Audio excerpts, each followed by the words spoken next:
ये क्या, इनके मुख के भीतर तो मेरा ग्रह ही नहीं, समस्त सौरमंडल, समस्त ब्रह्मांड समाहित है।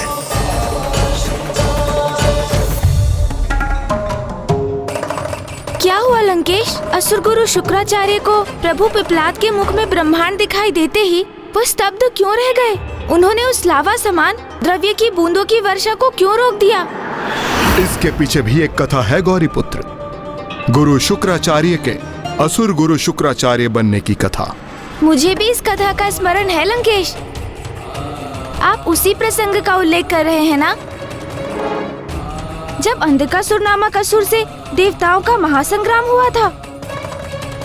हाँ गौरी नंदन, ये उसी समय की बात है, किंतु युद्ध के पूर्व असुर गुरु शुक्राचार्य को महादेव के पास ये गुहार लेकर आना पड़ा कि देवताओं के पास तो अमृत है और अमर होने के कारण उनका कोई अहित नहीं होगा, जबकि असुरों के पास ऐसा कुछ नहीं। फिर ये युद्ध न्याय संगत कैसे हुआ? फिर असुर गुरु शुक्राचार्य के इस निवेदन पर प्रभु महादेव ने उन्हें एक उपाय सुझाया। मैं असुरों को अमृत नहीं दे सकता, किंतु देवताओं के साथ युद्ध करने के लिए अमृत तुल्य विद्या मृत संजीवनी प्रदान कर सकता हूं। किंतु स्मरण रहे शुक्राचार्य, मृत संजीवनी विद्या का उपयोग मात्र धर्म और न्याय के लिए ही होना चाहिए। किंतु प्रभु महादेव के आदेश का उल्लंघन करते हुए असुर गुरु शुक्राचार्य ने उस मृत संजीवनी विद्या का प्रयोग असुरों के हित में अर्थात अधर्म के लिए करना आरंभ कर दिया, जिससे महादेव कुपित होकर उन्हें अपना ग्रास बना लिया। महादेव के उदर में प्रविष्ट होते ही असुर गुरु शुक्राचार्य ने उनके भीतर उस पूरे ब्रह्मांड को देख लिया, जिसके भीतर सब कुछ समाया हुआ था। फिर कोई क्या देव और क्या दानव, सब नगण्य थे। अंततः अपनी भूल का आभास होते ही असुर गुरु शुक्राचार्य पश्चाताप कर महादेव से गुहार करने लगे। ओम नमः शिवाय, ओम नमः शिवाय, ओम नमः शिवाय। महादेव जी, इतना समय व्यतीत हो गया है आपके उदर में, संपूर्ण श्रद्धा और भक्ति से आपके नाम का स्मरण करते हुए। प्रभु, अब तो मुझे क्षमा कर दीजिए, क्षमा कर दीजिए प्रभु।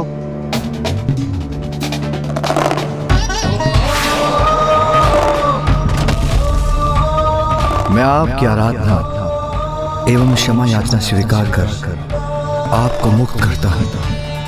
आपकी प्रबल इच्छा शक्ति, भक्ति और ज्ञान से प्रभावित होकर मैं आपको सूर्यमंडल में एक स्थान प्रदान करता हूँ।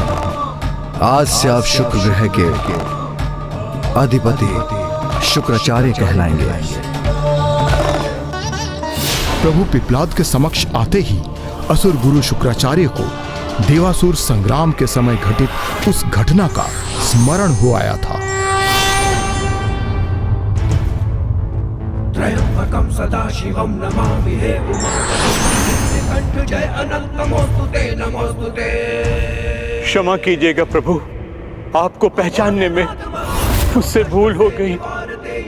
इस प्रकार उन सभी ने प्रभु पिपलाद का सूर्यमंडल में स्वागत किया। अवश्य गौरी पुत्र, किंतु सूर्यमंडल में अभी भी कुछ ऐसे ग्रह अधिपति शेष थे जो प्रभु का स्वागत करने के लिए तैयार नहीं थे।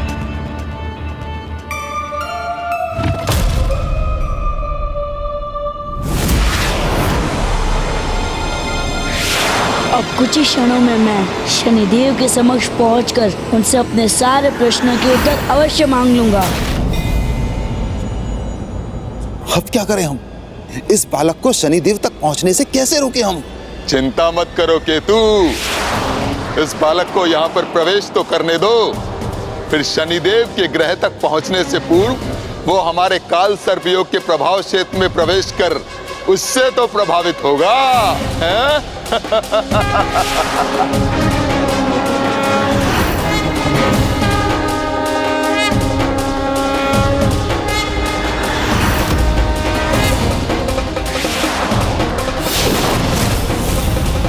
अर्थात जिस प्रकार सभी ग्रह के अधिपतियों ने काल सर्प योग से प्रभावित होते ही अपना विवेक खो दिया था, उसी प्रकार अब स्वयं प्रभु पिपलाद को लेकर भी यही संभावना उत्पन्न हो गई थी। कुछ योग ऐसे ही होते हैं गौरी पुत्र, जिनसे भगवान स्वयं भी सुरक्षित नहीं रह पाते। काल सर्प योग से ये अवश्य रुकने पर बाध्य होगा।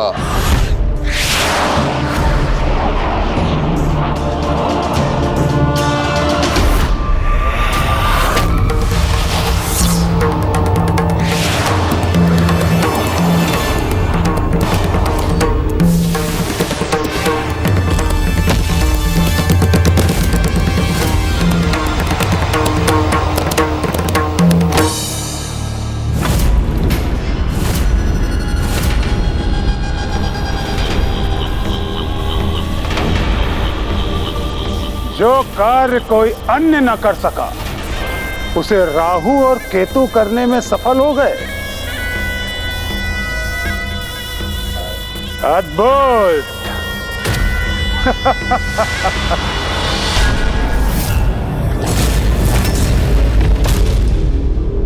उस समय शनि दृष्टि के समान काल सर्प योग पे भी कोई नियंत्रण नहीं था।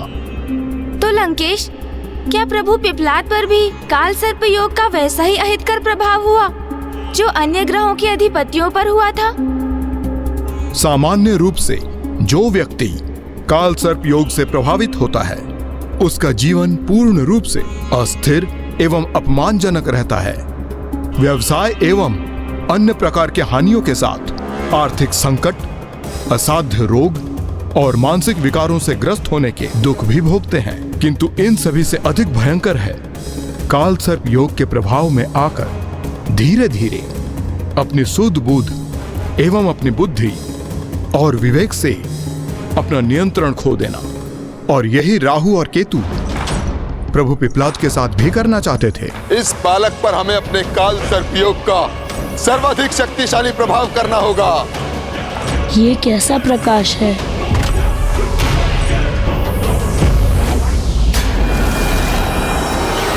होगा, अवश्य होगा। ये बालक भी पूर्ण रूप से काल सर्प योग से प्रभावित होगा।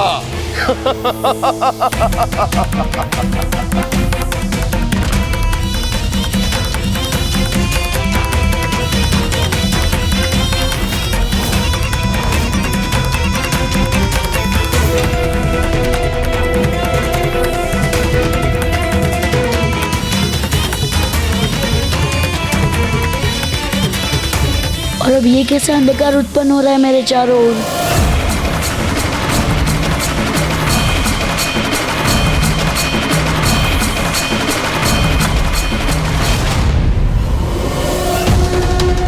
ये क्या स्थान है?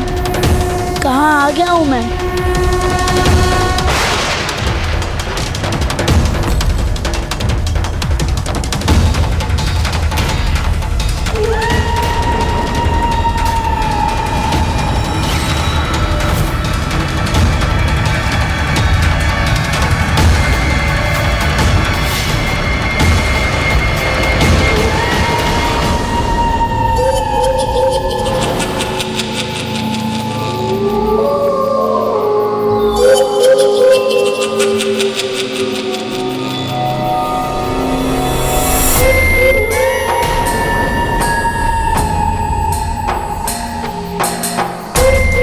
मैं कहाँ हूँ और यहाँ से किस दिशा में जाना है मुझे?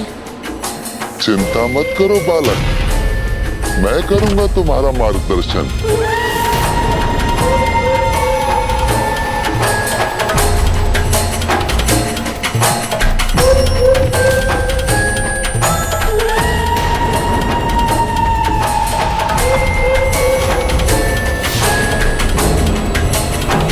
अब ये बालक कहीं नहीं जा सकेगा, कहीं भी नहीं। वैसे तो ये हमारे समक्ष ही खड़ा है, किंतु काल सर्प योग के प्रभाव में आने के कारण ये सोच रहा है कि किसी अज्ञात स्थान पर आकर लुप्त हो गया है।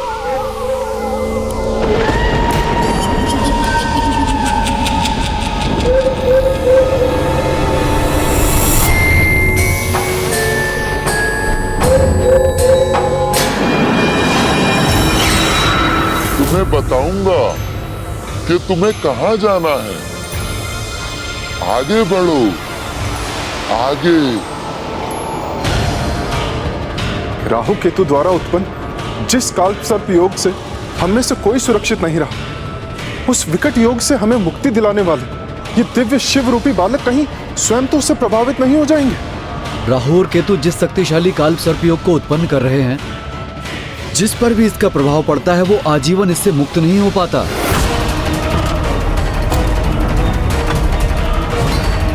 केतु, अब हम इस छलिया बालक पर प्रचंड काल सर्प योग का प्रभाव डालकर इसे लौटा देंगे और अन्य सभी ग्रहों के अधिपति इसी प्रकार स्तब्ध होकर देखते रहने पर विवश हो जाएंगे। हम शनिदेव से विशेष मित्रता का संबंध स्थापित करने में सफल हो जाएंगे और इस प्रकार हम सदैव उनकी दृष्टि से सुरक्षित रहेंगे।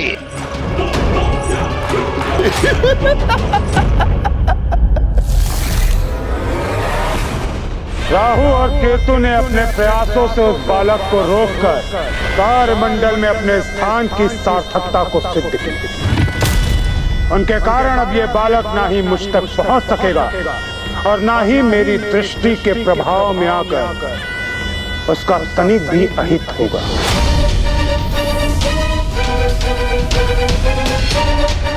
मुझे पूर्ण आशा कि अब ये दोनों इसे यहां से लौटाकर मुझसे दूर रखने में सफल हो जाएंगे। अब मैं छलिया बालक को दिखाऊंगा कि काल सर्प योग कैसे किसी को उसके दुर्भाग्य में उलझाकर उसके जीवन को रोग और विकारों से ग्रस्त करता है। इधर उधर क्या देख रहे हो बालक? आगे बढ़ो, मैं पथ प्रदर्शन करूंगा तुम्हारा। तुम्हें बताऊंगा कि तुम्हें कहां जाना है।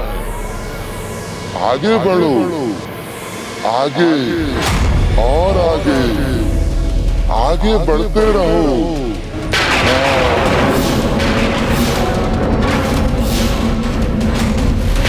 मैं बताऊंगा कि तुम्हें कहां जाना है। आगे बढ़ो, आगे बढ़ो, आगे बढ़ते रहो। मैं पथ प्रदर्शन करूंगा तुम्हारा।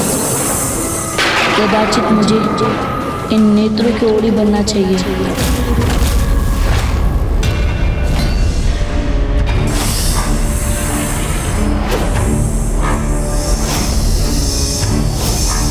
केतु का सर्प रूपी प्रभाव प्रभु पिपलाद के अत्यंत निकट रहकर उनका पीछा कर रहा है और वो स्वयं राहु की ओर बढ़ रहे हैं।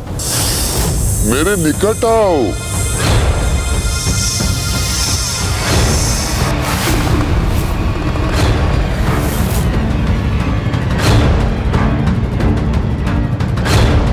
ये जो भी घटित हो रहा है किसका संकेत है? प्रभु की भव्य लीला का अथवा किसी घोर अनिष्ट का?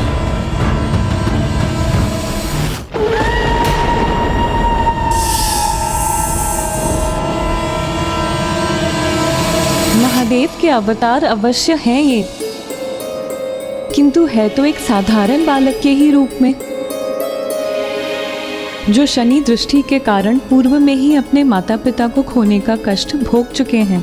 और अब यदि राहु ने इन्हें निगल लिया तो इन पर काल सर्पयोग का प्रभाव इतना स्थिर और स्थायी हो जाएगा, तो फिर उससे ये प्रभु स्वरूप बालक कैसे मुक्त होंगे?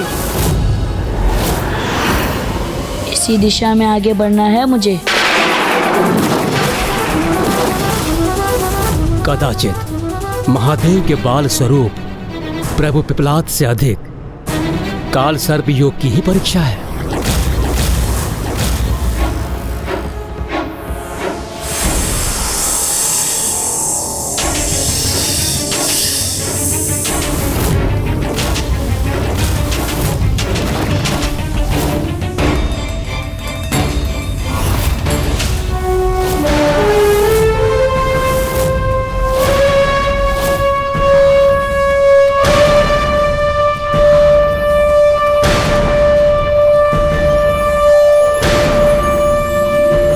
ऐसा प्रतीत हो रहा है काल सर्प योग के प्रभाव से मुक्त हो गए।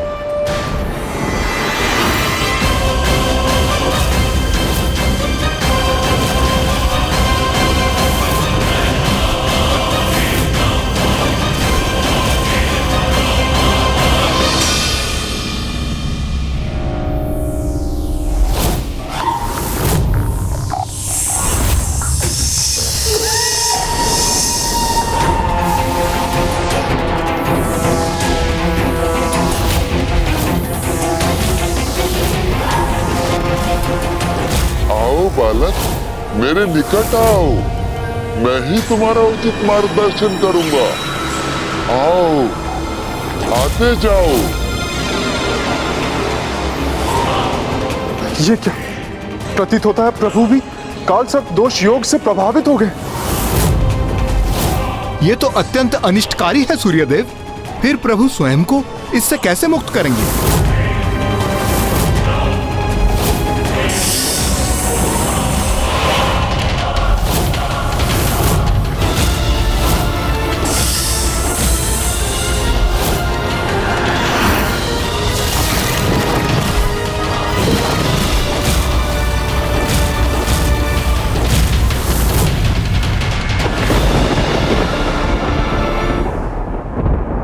ये कैसे हो गया लंकेश?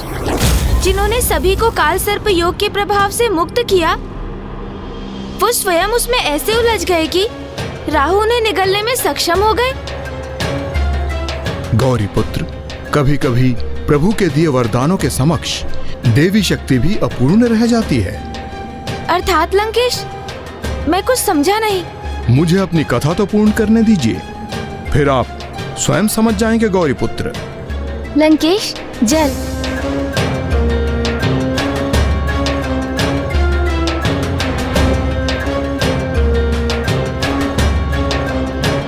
राहु तो यही समझ रहे थे कि उन्होंने प्रभु पिप्लाद को अपने मुख में बंदी बना लिया है और वो अब उन्हें काल सर्प योग के दो प्रमुख प्रताड़नाएं अर्थात मानसिक एवं भावनात्मक यंत्रणाएं भी देना चाहते थे।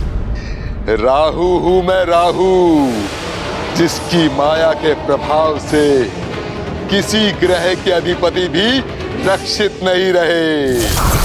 और अब वही राहु अपनी माया के प्रभाव से इस बालक को ऐसा अपार कष्ट देगा जिससे कि ये बालक यहाँ एक क्षण के लिए भी रुकने के स्थान पर प्रथम अवसर प्राप्त होते ही अपने कष्टों के निवारण हेतु यहाँ से लौटने के लिए विवश हो जाएगा।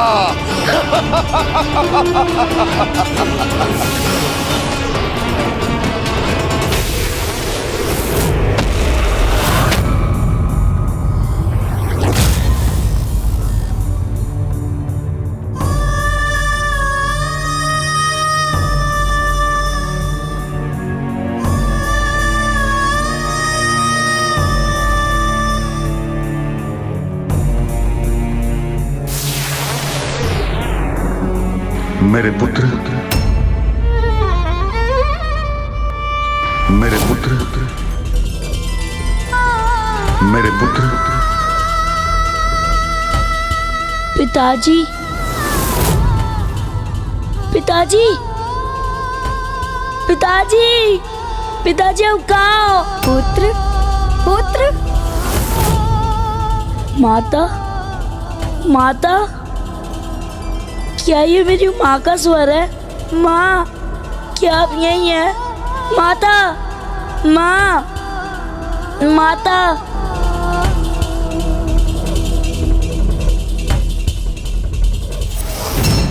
इतना समय व्यतीत हो जाने के पश्चात भी राहु ने उस बालक को वापस क्यों नहीं लौटाया? राहु क्या कर रहे हैं उस बालक के साथ? कहीं राहु से कोई कष्ट नहीं पहुंचा रहे? केतु, अभी तो मात्र अपने माता पिता की पुकार सुनी होगी इस बालक ने, अब ये उनकी गुहार भी सुनेगा। फिर ये छलिया बालक व्याकुल होकर उन्हें ढूंढना आरंभ करेगा। किंतु इसे अपने माता पिता कहीं दिखाई नहीं देंगे और ये इसी प्रकार उनको ढूंढने में उलझा रहेगा और थक कर क्लांत हो जाएगा। पुत्र, वहाँ नहीं, यहाँ हूँ मैं। इधर आओ पुत्र, यहाँ तुम्हारी प्रतीक्षा कर रही हूँ पुत्र। मुझे यहाँ से मुक्त करो पुत्र। कहाँ हो पुत्र? आ क्यों नहीं रहे हो? माता। पुत्र, वहाँ नहीं।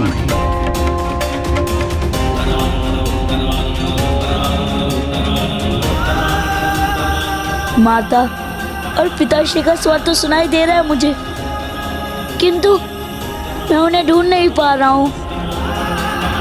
माता, पिताश्री, माँ, आप यहाँ हैं? पिताश्री, माँ,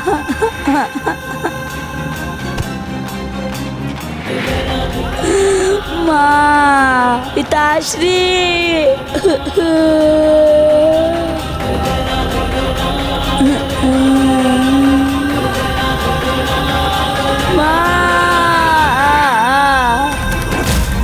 अब ये बालक अपने माँ और पिता की दुर्गति, उनके कष्ट और पीड़ा का साक्षी बनेगा।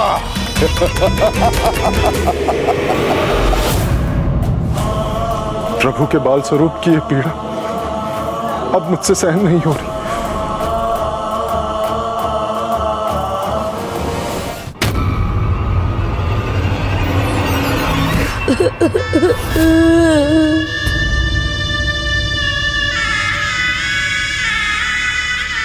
मुझे ज्ञात हो गया है पुत्र, तुम मेरी रक्षा नहीं कर सकते।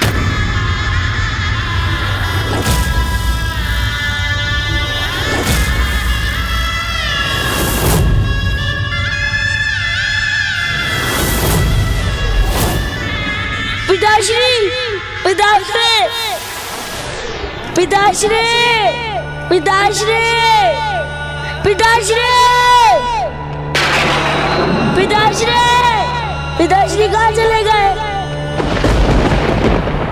पुत्र, मेरी भी रक्षा नहीं कर सकोगे तुम। माँ, माँ, माँ, माँ, माँ, माता, माँ, माता, माता, माँ, माँ, माँ,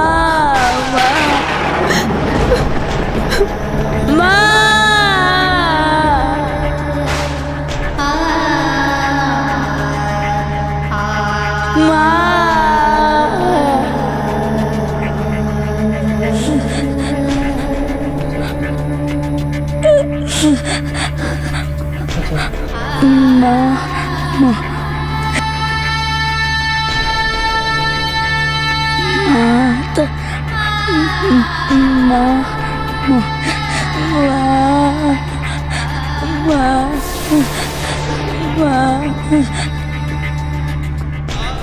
एक कोमल बाल हृदय बालक को राहु के कारण इतना कष्ट हो रहा है, ये तो शनिदेव को भी स्वीकार ना होगा।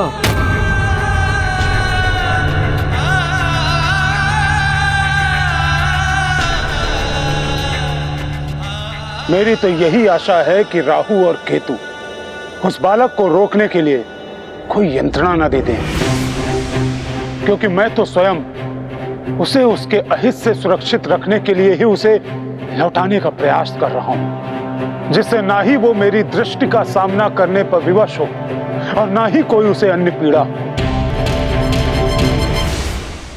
अब इस छलिया बालक की पीड़ा में और वृद्धि होगी, जब मैं इस बालक के समक्ष मृत्यु के उपरांत इसके माता पिता के नरक में निवास के दृश्य प्रस्तुत करूंगा।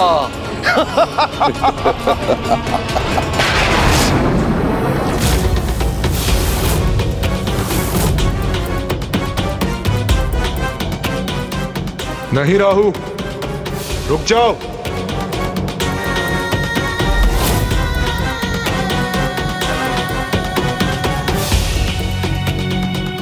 इस अंधकारी सुरंग के अंत में अब इसे तीव्र प्रकाश दिखाई देगा।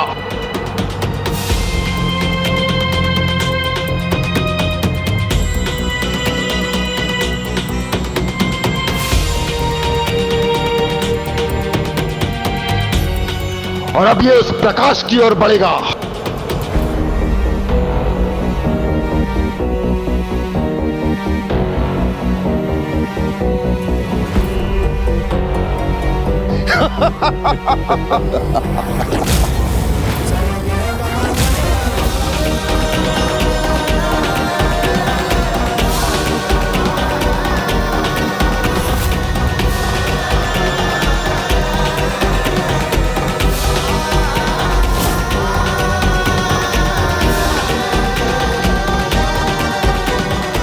और जब इसकी दृष्टि इस प्रकाश को भेद कर उस पार देखेगी तो मृत्यु के उपरांत अपने माता पिता की दुर्दशा को देखकर स्तब्ध रह जाएगा।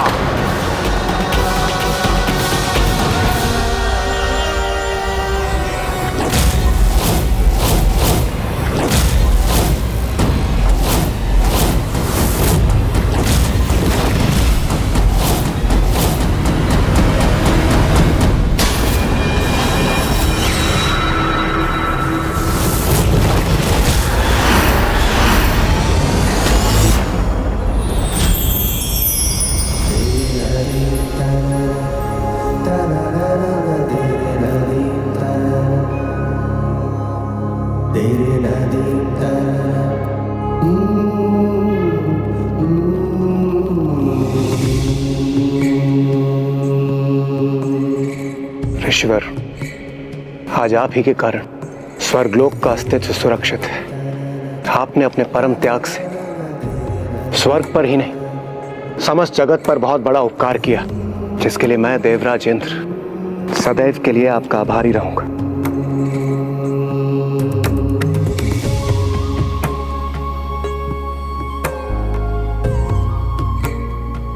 हाँ ऋषिवर, स्वर्गलोक ही नहीं अपितु पृथ्वी, संपूर्ण सृष्टि आपके बलिदान के कारण ही आज सुरक्षित है।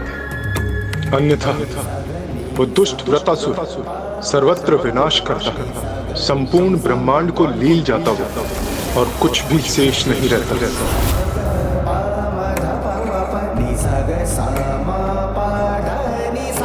मैं आपको आशीष देता हूँ।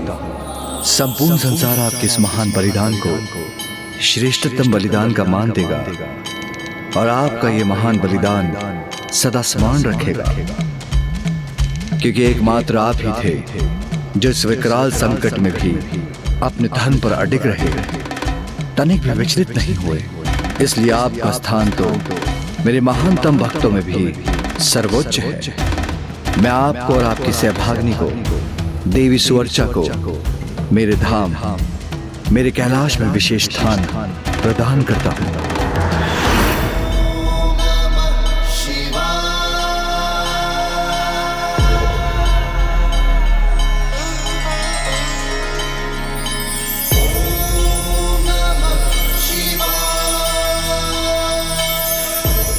और फिर उन दोनों को स्वयं महादेव ने शिव धाम कैलाश में स्थान प्रदान किया।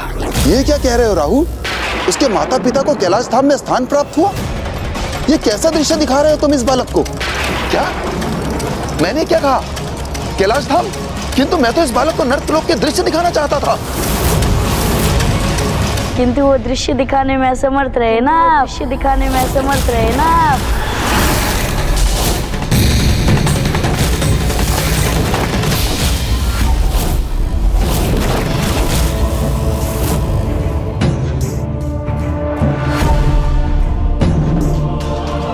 आप क्या मुझे नरकलोक अथवा उसकी दुर्गति के भ्रामिक दृश्य दिखाएंगे?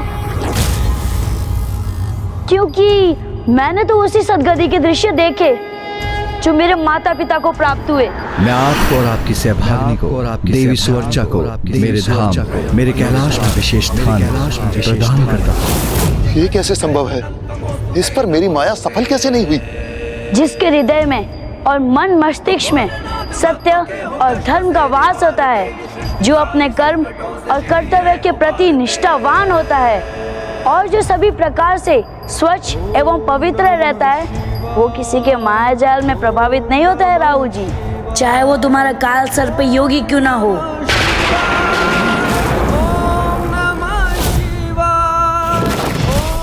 ये कैसे हो सकता था लंकेश?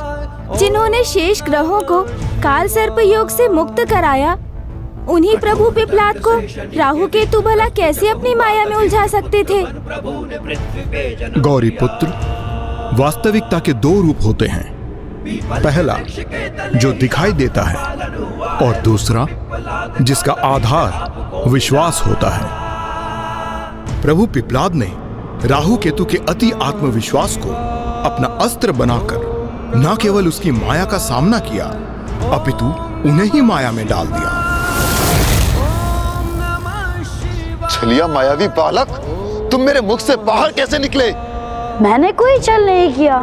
यदि आपको प्रतीत होता है कि आपने मुझे निगल लिया, तो ये केवल आपकी भ्रांति थी, क्योंकि मैंने तो कभी आपके मुख में प्रवेश नहीं किया। आपके ही माया ने आपको ही प्रभावित कर आपके भीतर भ्रम उत्पन्न किया।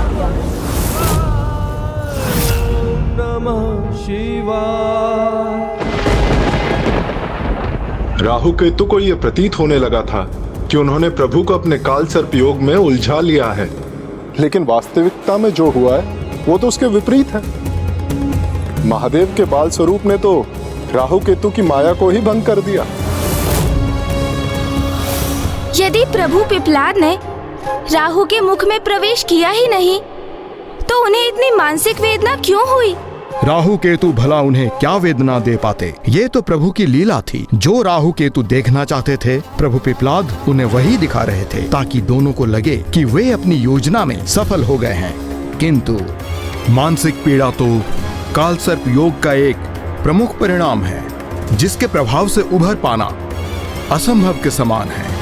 और ऐसी अवस्था में व्यक्ति निराश और हताश होकर अपने सुख को ही खो देता है।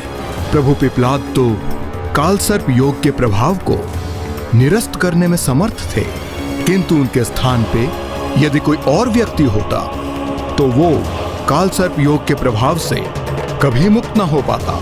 फिर तो ऐसे अहितकारी काल सर्प योग का निवारण तो अवश्य होना चाहिए। मुझे अपनी कथा को आगे बढ़ाने की अनुमति दीजिए गौरी पुत्र। आपको अपने प्रश्नों का उत्तर उसी में ही मिल जाएगा। मुझे अपने मुख में लेकर काल सर्प योग से प्रभावित करना चाहते थे। नर्क कैसा होता है ये दिखाना चाहते थे ना मुझे आप। तो अब मैं आपको वास्तविक नर्क से परिचित करवाता हूँ।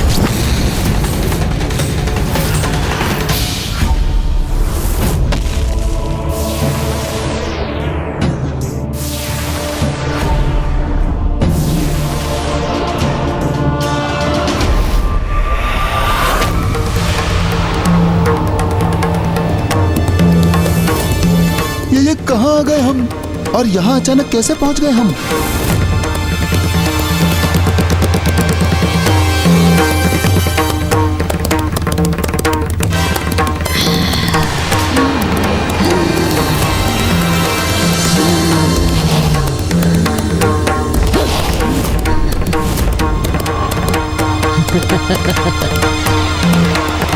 अब ये कैसा संकट है?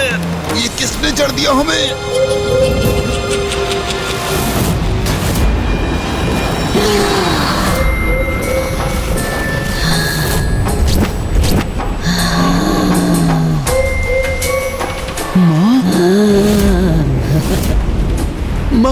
माँ, ये क्या कर रही हैं आप?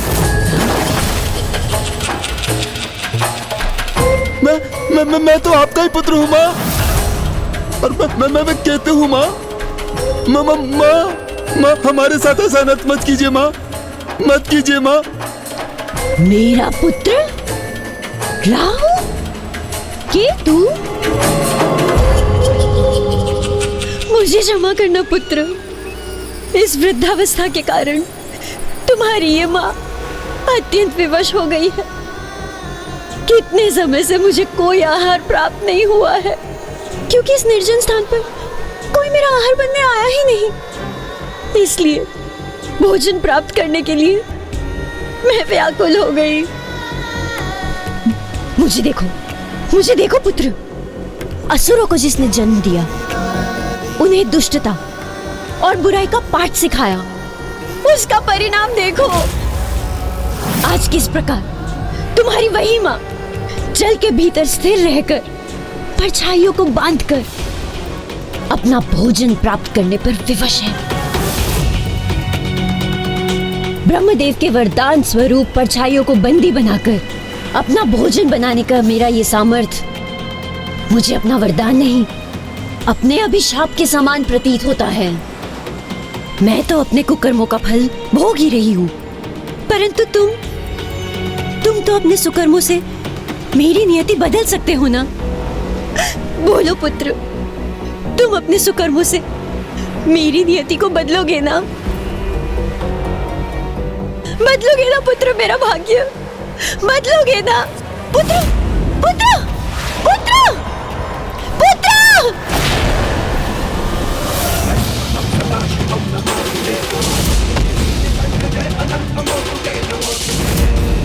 देखा है अपने माँ की दुर्गति।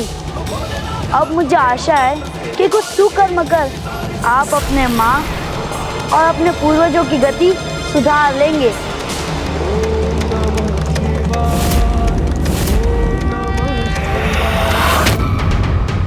एक नन्हे से बालक होकर तुम उन राहु केतु को उपदेश देकर सीख देने चले हो जो सर्वाधिक विकट योग काल सर्प योग उत्पन्न करते हैं।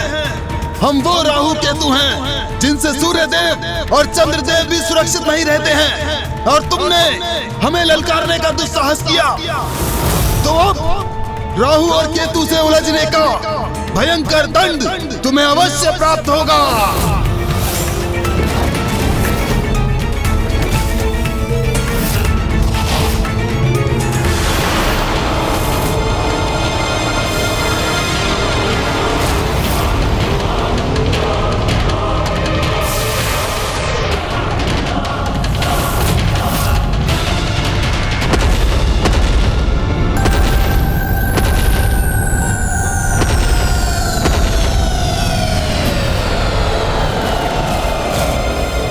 राहु ने तो अत्यंत विकट संकट उत्पन्न कर दिया बालक पिपलाद के लिए।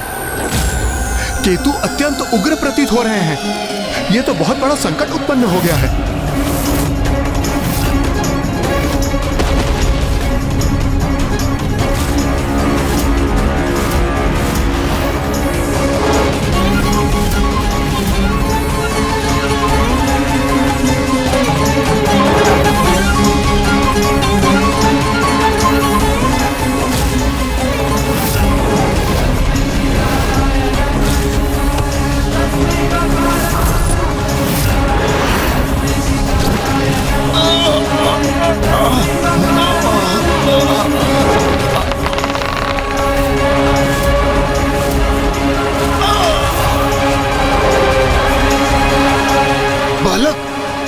नहीं किया तुमने, इसका भयंकर दंड दूंगा मैं तुम्हें। अब मैं अपनी पूंछ में पुनः बांधकर तुम्हें नष्ट करूंगा।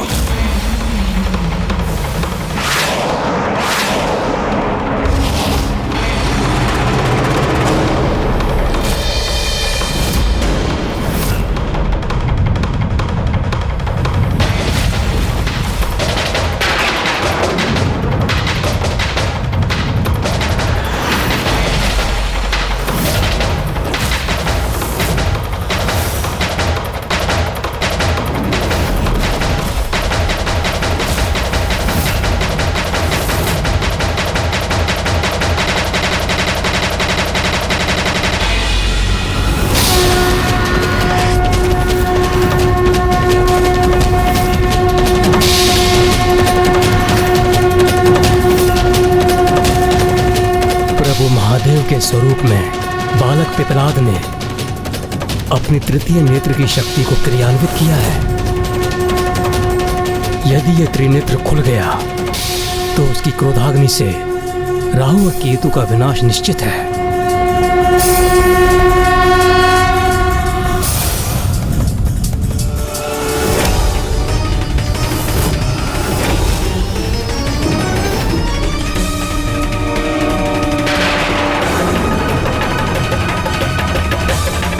इस बालक से उत्पन्न होने वाली ताप को सहन नहीं कर पा रहा हूं मैं। अब तो राहु और केतु अवश्य समझ जाएंगे कि बाल रूप में प्रभु महादेव ही हैं उनके समक्ष। महादेव के समान तृतीय नेत्र का प्रदर्शन कर हमें भयभीत कर रहे हो तुम। अब बहुत हुआ। तुम्हें एक बालक समझकर तुम पर दया कर रहे थे हम, किंतु अब तुम्हारी दुर्दशा अवश्य करेंगे। अब केतु अपनी विषैली वाष्प से जड़ करेगा तुम्हें, और इस बार मैं अवश्य निकलूंगा तुम्हें। आपको जितने प्रयास करने थे आप कर चुके, अब इस स्थिति का अंत मैं करूंगा।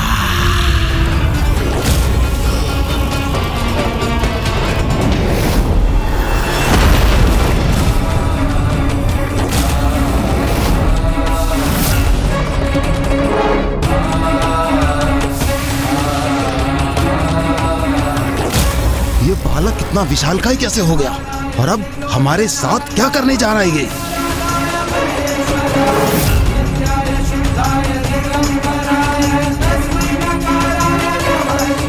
प्रतीत होता है राहु और केतु इस बालक को रोकने में असफल हो जाएंगे।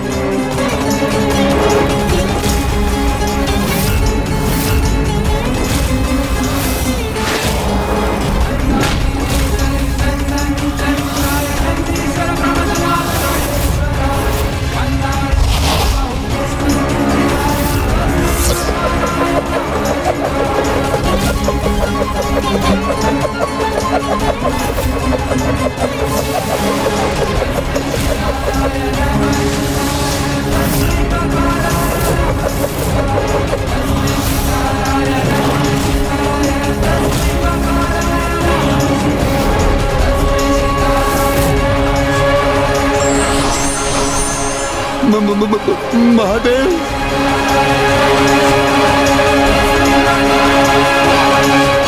हमें क्षमा कर दीजिए प्रभु, हमें क्षमा कर दीजिए। आपको पहचानने में बहुत विलंब हो गया हमसे प्रभु, हमें क्षमा कर दीजिए प्रभु। सदाशिवं नमामि हे उमापति जय नीलकंठ जय अनंत नमोस्तुते नमोस्तुते। हो भोलेनाथ भक्त के हो कष्ट से। हमने तो आप पर ही काल सर्पयोग का प्रयोग करने की भूल की प्रभु, हमें क्षमा कर दीजिए, क्षमा कर दीजिए हमें। हम वचन देते हैं कि यदि आज के बाद हम ग्रहों के कारण किसी की कुंडली में काल सर्पयोग का दोष उत्पन्न होगा तो आपकी पूजा, आराधना, अभिषेक करने से काल सर्पयोग का दोष क्षीण हो जाएगा प्रभु। आपको भजने वाले, आपके नाम का स्मरण करने वाले अनन्य भक्तों के समक्ष हम कभी बाधा बनकर प्रकट नहीं होंगे प्रभु, और ना ही आपके लिए कोई बाधा उत्पन्न करेंगे प्रभु। जिनकी आरती कर सौर्य मंडल में स्वागत करना चाहिए था, हम भिन्न ग्रहों के अधिपति उन्हीं का विरोध कर उन्हें रोक कर लौटाने का प्रयास कर रहे थे।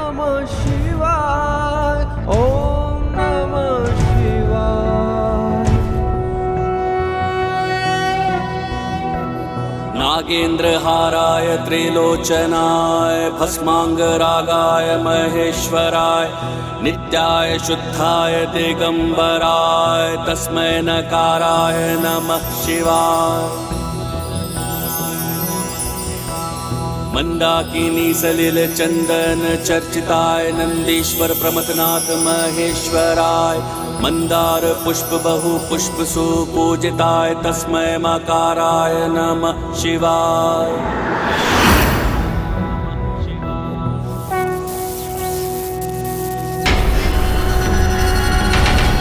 प्रतीत होता है समस्त ग्रहों के अधिपति एकजुट होकर इस बालक को रोकने का प्रयास कर रहे हैं। ग्रहाधिपतियों, कुछ भी करिए, कुछ भी, किंतु इस बालक को मेरे निकट पहुंचने से रोकिए, क्योंकि यदि एक बार ये बालक मेरे निकट पहुंच गया तो इसका विनाश निश्चित है। त्र्यंबकं यजामहे सुगंधिं पुष्टिवर्धनम् उर्वारुकमिव बन्धनान् मृत्युर्मुक्षीयमामृता। प्रभु पिप्लाद के कारण महादेव की पूजा और भक्ति के रूप में जगतवासियों को काल सर्पयोग अर्थात कुंडली के सर्वाधिक भयंकर माने जाने वाले दोष के प्रभाव से मुक्ति प्राप्त करने का सहज सरल उपाय प्राप्त हो गया। क्यों, मैंने उचित कहा ना लंकेश? अब काल सर्प योग पे तो नियंत्रण हो गया था, किंतु अभी भी शनि देव की दृष्टि पर कोई नियंत्रण नहीं था और प्रभु पिप्लाद अब स्वयं शनि देव की ओर बढ़ रहे थे।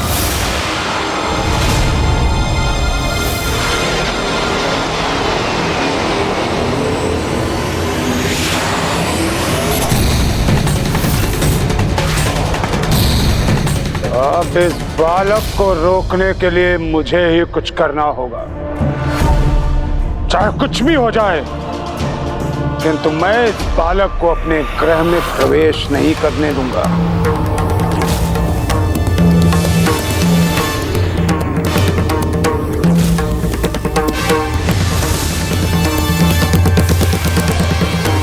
मेरे ग्रह के ये चक्र बाधा बनकर इस बालक को अवश्य रोक देंगे।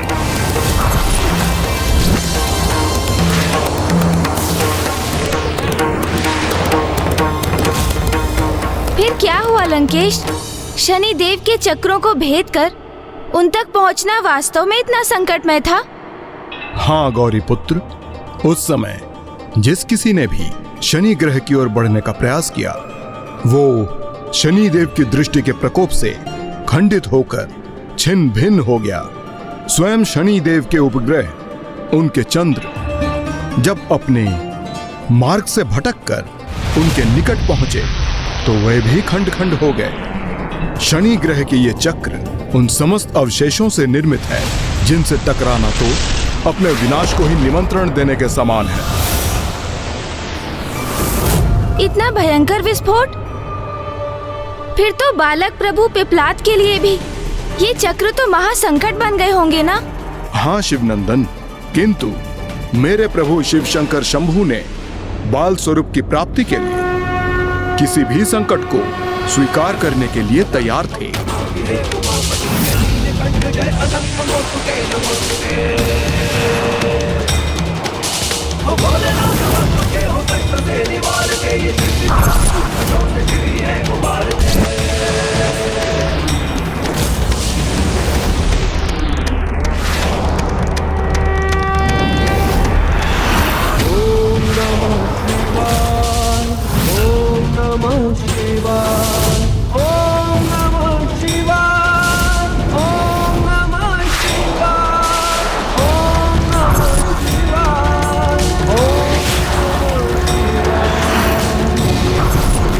सुनो मेरी चेतावनी, अंतिम अवसर देता हूं मैं तुम्हें। लौट जाओ यहां से।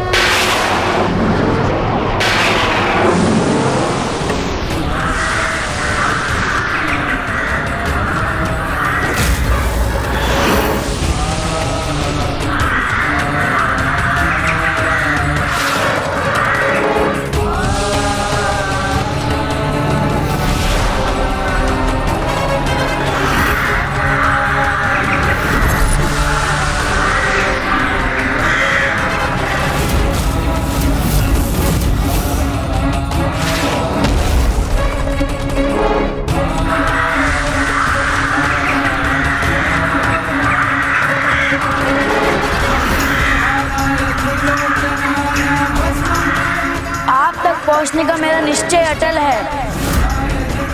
आप चाहे मेरे मार्ग में कितनी भी बाधाएं उत्पन्न कर लें, किंतु मैं उन सबको नष्ट करके आगे बढ़ूंगा।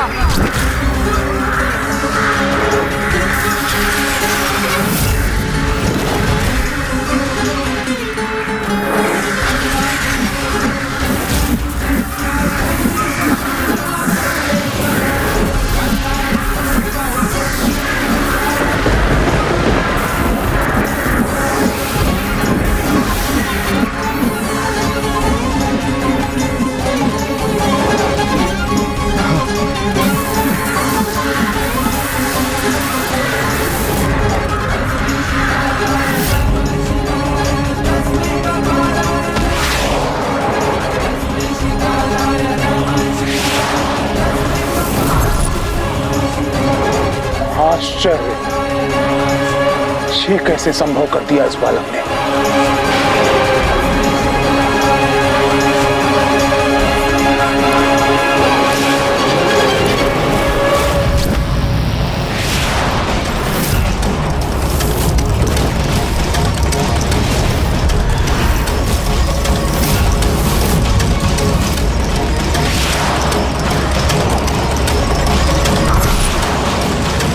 शनि ग्रह के चक्रों से तो अत्यंत कठोर विशालकाय उल्का पिंड भी सुरक्षित नहीं रहते, तो फिर प्रभु पिपलाद उसे कैसे पार करेंगे?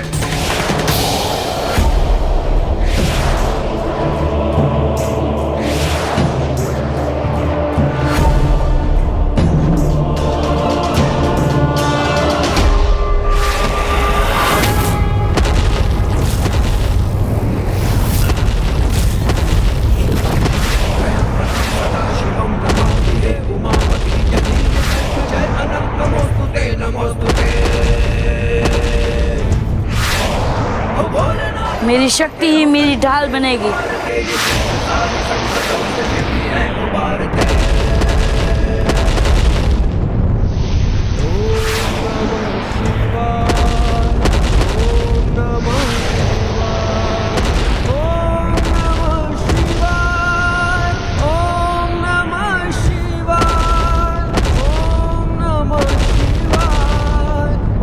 शनिदेव अपने ग्रह के चक्रों को और सशक्त कर रहे हैं, जिसके प्रभाव से बालक प्रभु पिपलाद के लिए नवीन संकट उत्पन्न हो गया है। आज ये प्रथम अवसर है जब किसी ने मेरे ग्रह के चक्रों को भेद कर आगे बढ़ने में सफलता प्राप्त की है, और वो भी अन्य कोई नहीं, मात्र एक बालक है। किंतु अब इस बालक को इसके दुस्साहस का परिणाम भोगना होगा। पुत्र बन प्रभु ने पृथ्वी पे जन्म लिया, पीपल के वृक्ष के तले ही आपका पालन हुआ है, रूप पिपलाद का तभी से आपको मिला।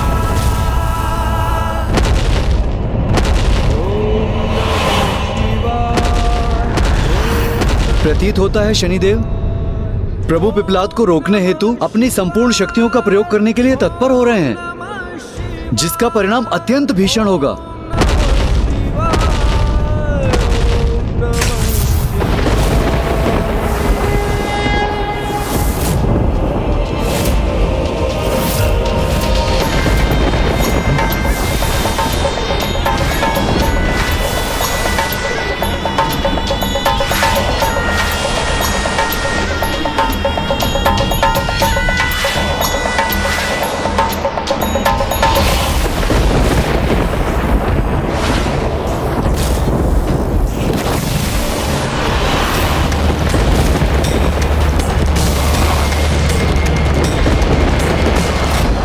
शनि देव द्वारा उत्पन्न इस बाधा का सामना करने के लिए बालक प्रभु पिपलाद ने एक उचित युक्ति का प्रयोग किया है। स्वयं उन विनाशकारी शक्तियों के साथ अपनी गति संयोज कर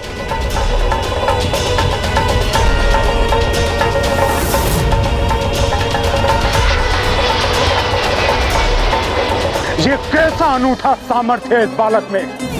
मेरे ग्रह चक्रों की विनाशकारी शक्ति का भी सामना करने में कैसे सक्षम हो रहा है ये।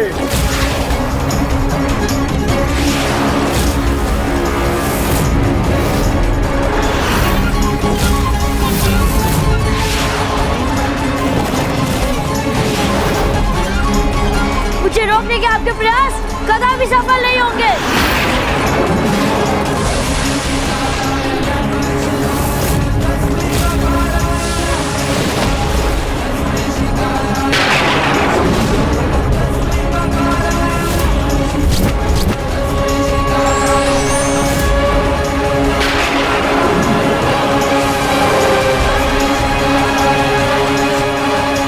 जिसका इतना अनूठा सामर्थ्य, वो कोई साधारण बालक नहीं हो सकता। तो फिर कौन है ये बालक? क्या है इसका वास्तविक परिचय? पिपलाद, पिपलाद।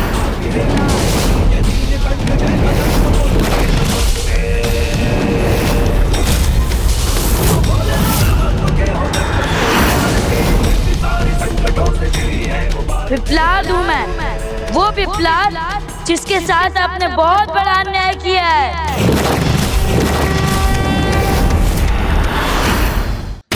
हठी हो तुम बालक, जो मुझ तक पहुंचने में सफल हो गए। हठी नहीं हूँ, दृढ़ संकल्प है मेरा, जो तभी पूर्ण होगा जब मैं आपको दंडित करूंगा।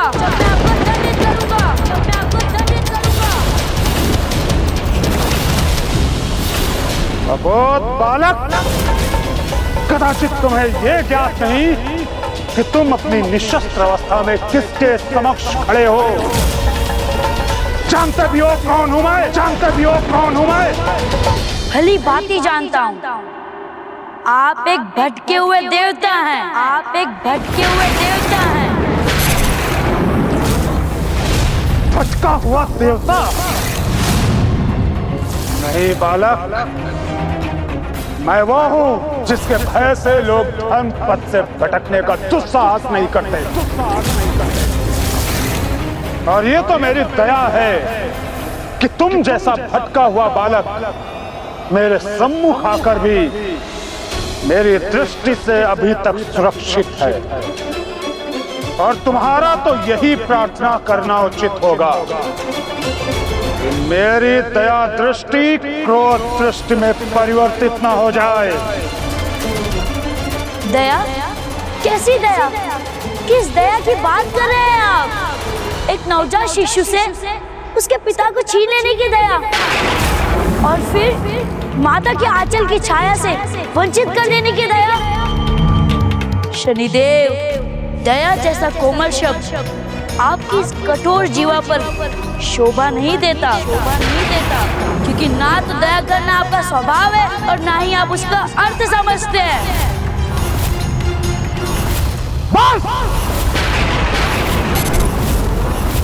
बहुत हो गया तुम्हारा ये अनर्गल प्रलाप। अपने शब्दों से तुम समस्त सीमाएं तोड़ रहे हो। सर्वप्रथम तुम मेरे निर्णय को अनुचित कह रहे हो, फिर मुझे निर्दयी भी ठहरा रहे हो। ये सर्वथा अनुचित है, क्योंकि मैंने सर्वदा निष्पक्ष भाव से सभी के साथ न्याय किया है। उनके कर्मों के अनुसार ही उन्हें फल प्रदान किया है। और मैंने तो अपने आराध्य स्वयं महादेव को भी अपने प्रभाव से मुक्त नहीं किया। उन्हें भी मेरी दृष्टि का सामना करने पर विवश होना पड़ा।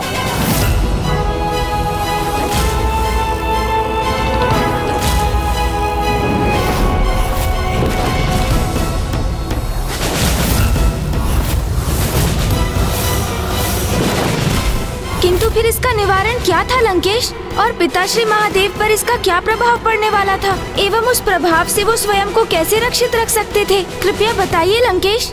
हाँ गौरी पुत्र, और सर्वप्रथम प्रभु शिव शंकर शंभु पर शनि दृष्टि पड़ने का पूर्व आभास देव ऋषि नारद को हो गया और वे प्रभु को सावधान करने उनके निकट पहुंचे।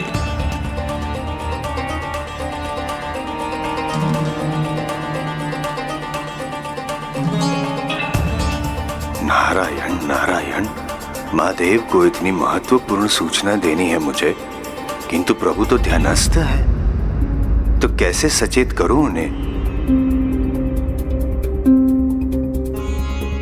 नहीं नहीं, प्रभु के ध्यान को भंग किया तो कहीं मैं ही उनके कोप का लक्ष्य न बन जाऊं। ये तो सर्वथा अनुचित होगा। किंतु फिर ये भी कहां उचित होगा कि जो मुझे ज्ञान है वो प्रभु तक पहुंचाने में मैं विलंब करूं। किंतु प्रभु महादेव कितनी अवधि के उपरांत अपने ध्यान से उठेंगे, ये किसे ज्ञात है? यदि इस अंतराल में आज का दिवस बीत गया तो घोर अनर्थ होगा। मुझ पर कृपा कीजिए, शीघ्र आप अपने ध्यान से बाहर आइए प्रभु, अन्यथा मैं आपको जो सूचना देने आया हूं कैसे दूंगा कि आप पर शनिदेव की दृष्टि पड़ने वाली है। और यदि आप पर शनि दृष्टि पड़ गई तो संसार के समक्ष कैसा उदाहरण प्रस्तुत होगा प्रभु?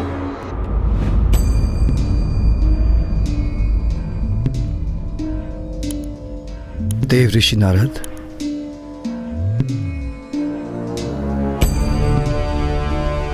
प्रभु प्रणाम महादेव। आप यहाँ इतनी चिंतित अवस्था में? प्रभु, मैं जो संवाद आप तक पहुंचाने आया हूं वो कैसे कहूं, किंतु कहना भी आवश्यक है प्रभु। आप पर बहुत बड़ी विपत्ति आने वाली है। जैसे ही मुझे इस बात का ज्ञात हुआ मैं आप तक आ पहुंचा आपको सचेत करने। प्रभु, कल भोर भय ही आप मुझ पर शनिदेव की दृष्टि पड़ने वाली है। नारायण नारायण, चमत्कार प्रभु, आपको कैसे ज्ञात हुआ? अभी आप ही ने तो बताया मुझे। मैंने? कब? कैसे? देव ऋषि नारद, जिस समस्या की सूचना लेकर आप मेरे पास आए हैं उसका समाधान भी बता दीजिए। नहीं नहीं नहीं। बताइए देवऋषि नारद, इस अवस्था में मुझे क्या करना चाहिए? प्रभु आप सृष्टि के देव हैं, देवादिदेव महादेव हैं।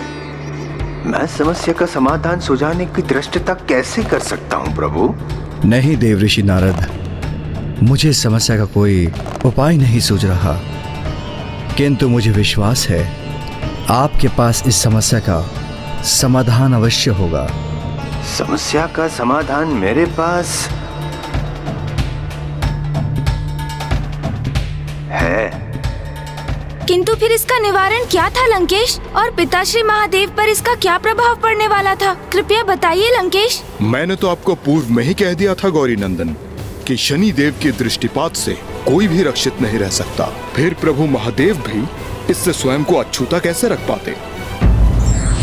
जो अथक अपने कार्य में बिना किसी फल की चिंता किए लगे रहते हैं, उसे लक्ष्य की प्राप्ति के साथ साथ उसका सुफल भी अवश्य ही प्राप्त होता है। विघ्नहर्ता श्री गणेश के अद्भुत शक्तियों से भरे वीडियोस देखने के लिए चैनल को सब्सक्राइब करना न भूलें और साथ ही बेल आइकॉन भी दबाएं।